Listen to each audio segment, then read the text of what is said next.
Welcome to Yoga Flow on the Go, presented by Autoscope. I'm Sonia Azad. Okay, if you're like me, sometimes when you're driving for a long time, you get super stressed out, your shoulders start to creep up by your ears. We want to start to relax the shoulders for a more pleasant driving experience. So, the head, neck, and shoulders is typically called the stress triangle. We're going to use a little tilt of the neck. So take your right ear to your right shoulder and then draw the chin down, rolling it in a semicircle, bringing the left ear to the left shoulder.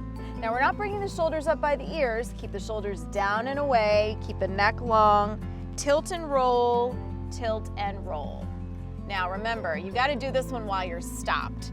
Hands on the wheel, eyes on the road. Let me know how it goes. I'm Sonia Azad with your Yoga Flow on the Go, presented by Autoscope. Until next time.